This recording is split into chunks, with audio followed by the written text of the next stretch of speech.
అనంతపురం నుంచి ఈరోజు ఇక్కడికి వచ్చిన జెడ్పీటీసీలు, ఎంపీపీలు,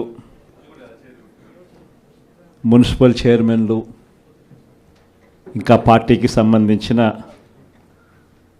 ఇంపార్టెంట్ నాయకులు, మిమ్మల్ని అందరినీ కూడా ఈరోజు ఇక్కడికి మీ అందరినీ ఆహ్వానించడం కారణం ఏమిటి అన్నది బహుశా మీ అందరికీ కూడా కొద్దో గొప్ప అవగాహన ఉంటుందని నేను అనుకుంటా ఉన్నా. చంద్రబాబు నాయుడు గారిని నమ్మడము అని అంటే చంద్రముఖిని నిద్ర లేపడమే అని చెప్పి నేను అన్న మాటలు. చంద్రబాబు నాయుడు గారిని నమ్మడము అని అంటే పులి నోట్లో తలకాయ పెట్టడమే అని చెప్పి నేను అన్న ఎన్నికలప్పుడు. కరెక్ట్గా ఈరోజు 6 నెలలు గడిచేసరికే ఈరోజు ప్రతి ఇంట్లో కూడా పరిస్థితి ఏమిటి అని అంటే, జగనన్న కనీసం పలావ్ పెట్టేవాడు, చంద్రబాబు నాయుడు బిర్యానీ పెడతానన్నాడు, ఇప్పుడు పలావు పోయింది, బిర్యానీ పోయింది, చివరికి ఏది లేకుండా రోడ్డు మీద నిలబట్టినాడు చంద్రబాబు నాయుడు అనే మాట ఈరోజు ప్రతి ఇంట్లో కూడా ఈరోజు చర్చనీయాంశంగా ఈరోజు మారింది. ఒకవైపున మనం ఇస్తా ఉన్న పథకాలన్నీ కూడా పూర్తిగా ఆపేశాడు, మరోవైపున ఆయన ఇస్తానన్న సూపర్ 6లు, సూపర్ 7లు గాలికి ఎగిరిపోయినాయి. మరోవైపున ఇవన్నీ ఒకవైపున ఉంటే మరోవైపున 6 నెలలు కూడా తిరక్క మునిపే బాధుడు. కరెంటు బిల్లులు ముట్టుకుంటే చాలు షాక్ కొట్టే పరిస్థితిలోకి ఈరోజు తయారైనాయి.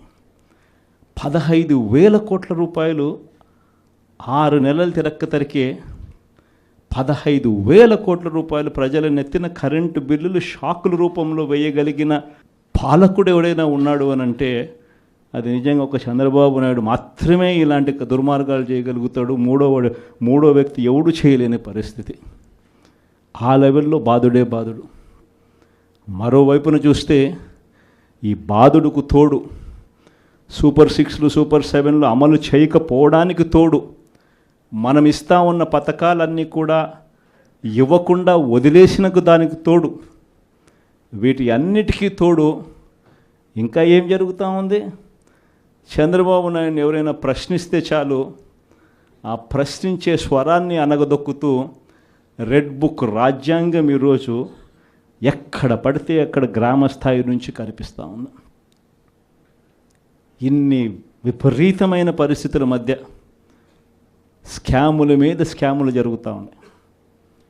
లిక్కర్ మాఫియా, శాండ్ మాఫియా, ప్రతి కాన్స్టిట్యున్సీలోనూ ప్రతి నియోజకవర్గంలోనూ పేకాట క్లబ్బులు,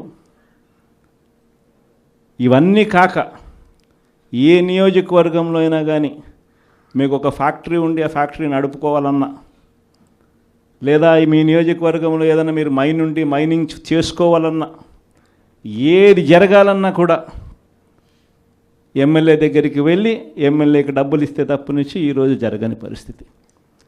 ప్రతి విషయంలో కూడా నాకింత నీకింత అని ఎమ్మెల్యే దగ్గర నుంచి మొదలు పెడితే ముఖ్యమంత్రి దాకా పంచుకొని తీసుకుంటా ఉన్న పరిస్థితులు ఈరోజు కనిపిస్తూ ఉన్నాయి. ఈరోజు ఉద్యమ బాట పట్టడానికి, పోరాట బాట పట్టడానికి ఇక సమయం మనమంతకు మనమే ముందుకు తీసుకొని రావాల్సిన పరిస్థితుల్లోకి ఈరోజు మనం అడుగులు వేస్తూ ఉన్నాం. మళ్ళీ ఈ నెల 27వ తారీఖున ఇంకొక కార్యక్రమానికి పిలుపునిస్తా ఉన్నాం.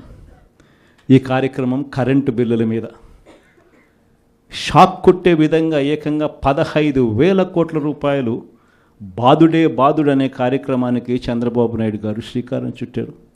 కేవలం 6 నెలలు గడవకు మునిపే ఈరోజు ప్రజల చేతుల్లో ఉన్న బిల్లులు మీరు చూస్తే, నేరుడు నెలకు వచ్చిన బిల్లు ఎంత, డిసెంబర్లో వచ్చిన బిల్లు ఎంత అని చెప్పి తేడా చూస్తే ఆ తేడా ఇట్టే కనిపిస్తూ ఉంది. కనీసం ప్రతి బిల్లులోనూ కూడా విపరీతంగా నంబర్ కనిపిస్తూ, ఇది కూడా ఇంకా 15,000 పూర్తి బాధుడు కాదు, 6,000 కోట్ల బాధుడికే ఈ నెంబర్. ఇంకొక 9,000 కోట్ల రూపాయల బాధుడు ఈ నెల వేస్తూ ఉన్నాడు. అంటే రేపు నెల బిల్లులో ఇంకా 9,000 రూపాయల బాధుడు కూడా కనిపిస్తుంది. మరి ఇలాంటి పరిస్థితిలో బిల్లులు చూపించి మహిళలందరూ కూడా బిల్లులు చూపించి బిల్లులు కాలుస్తూ ఉన్న పరిస్థితి కనిపిస్తూ ఉంది నిరసన తెలుపుతూ. ఇలాంటి వారికి తోడుగా ఈసారి ఈ ప్రోగ్రాం నియోజకవర్గ స్థాయిలోకి వెళ్ళిపోతున్నాం. మొన్న రైతులకు సంబంధించి జిల్లా స్థాయిలో చేసినాం. ఈసారి కరెంటు బిల్లులకు సంబంధించిన ప్రొటెస్ట్ కార్యక్రమం నియోజకవర్గ స్థాయిలోనే చేసే కార్యక్రమానికి ఈరోజు శ్రీకారం చుడతా ఉన్నాం. ఈ కార్యక్రమం 27వ తారీఖున పార్టీ కరెంటు బిల్లుల బాధుడుకు నిరసనగా ప్రజలకు తోడుగా ఉండే కార్యక్రమం చేయబోతా ఉంది 27వ తారీఖున. మళ్ళీ 3వ తారీఖున జనవరి 3వ తారీఖున చదువుకుంటున్న పిల్లల కోసం విద్యా దీవెన అందక, వసతి దీవెన రాక పిల్లలు చదువులు మానేస్తూ ఉన్న పరిస్థితి మొట్టమొదటిసారిగా కనిపిస్తూ ఉంది. మన హయాంలో, మన వైఎస్ఆర్సీపీ హయాంలో ప్రతి 3 నెలలకు ఒకసారి, 3 నెలలు అయిపోయిన వెంటనే, ఆ త్రైమాసికం అయిపోయిన వెంటనే, జనవరి, ఫిబ్రవరి, మార్చ్ త్రైమాసికం అనుకుంటే ఏప్రిల్లో వెరిఫికేషన్ చేసేవాళ్ళం, మేలో తల్లుల ఖాతాల్లోకి ఆ డబ్బులు పంపించేవాళ్ళం. ఆ తల్లులు వెళ్ళి ఆ పిల్లలకు ఫీజులు కట్టేవాళ్ళు. ప్రతి త్రైమాసికం అయిపోయిన వెంటనే పిల్లల తల్లులకు ఆ డబ్బులు ఇచ్చి పిల్లల చదువులకు తోడుగా ఉండే పరిస్థితి మన హయాంలో జరిగితే, ఈరోజు ఆ విద్యా దీవెన పరిస్థితి ఏమిటి అని అంటే 4 త్రైమాసికాలు అయిపోయాయి. ఈ జనవరి 1వ తారీఖు వచ్చేసరికి ప్రతి త్రైమాసికం అయిపోయిన వెంటనే ఫీజులు ఇచ్చే పరిస్థితి నుంచి 4 త్రైమాసికాలు అయిపోయాయి. పిల్లలకు ఫీజులు అందని పరిస్థితి.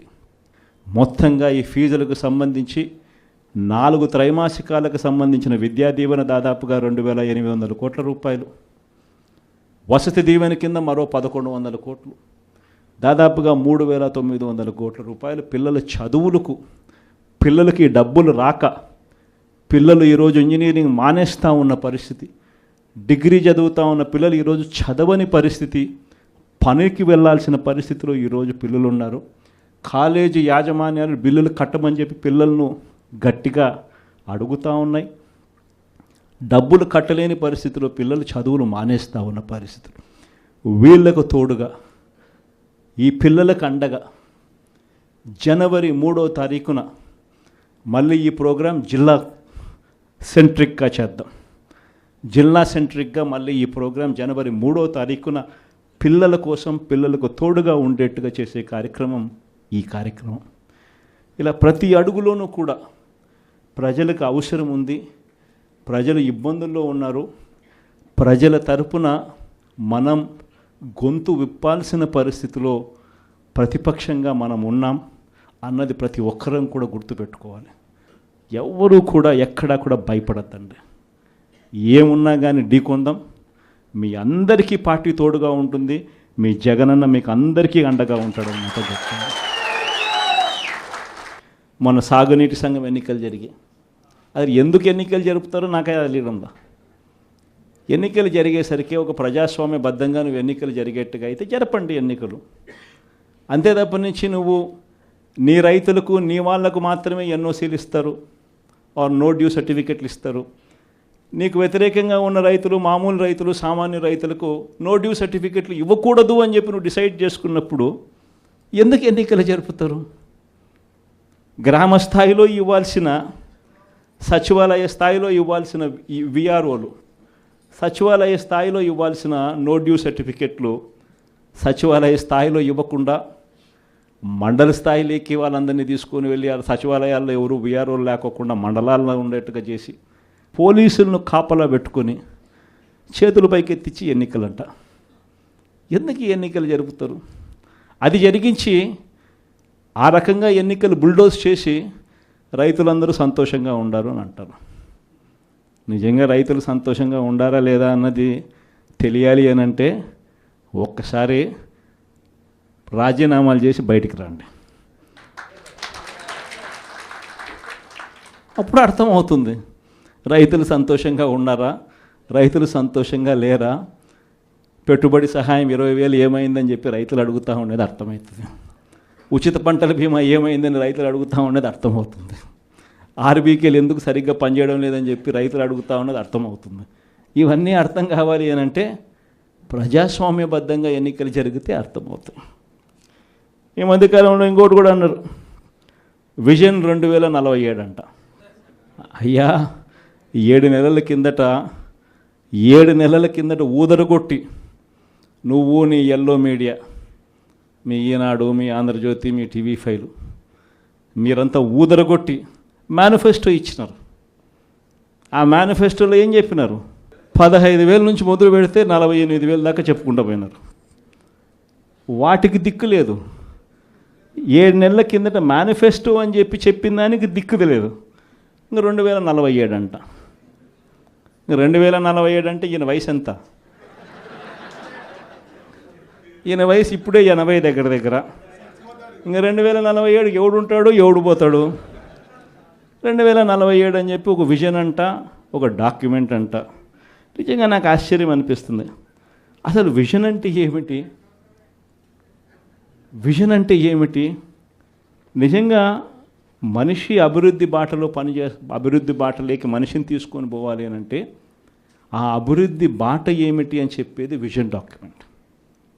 నిజంగా ఒక మనిషిని 20 ఏళ్ళ తర్వాత ప్రపంచం ఎలా ఉంటుంది, ఆ 20 ఏళ్ళల్లో తర్వాత ఈరోజు చిన్నపిల్లాడిగా ఉన్న పిల్లాడు 20 ఏళ్ళ తర్వాత ఆ పిల్లాడు ఎలా ఉంటాడు, ఆ పిల్లోని భవిష్యత్తు ఏమిటి, ఆ పిల్లోని కోసం మనం ఈరోజు వేసే అడుగులు కరెక్ట్గా వేస్తూ ఉన్నామా లేదా అన్నది విజన్. ఆ విజన్లో భాగంగా ఆ రోజు వైఎస్ఆర్సీపీ ప్రభుత్వంగా మనం వేసాం అడుగులు. గర్వంగా చెప్పచ్చు.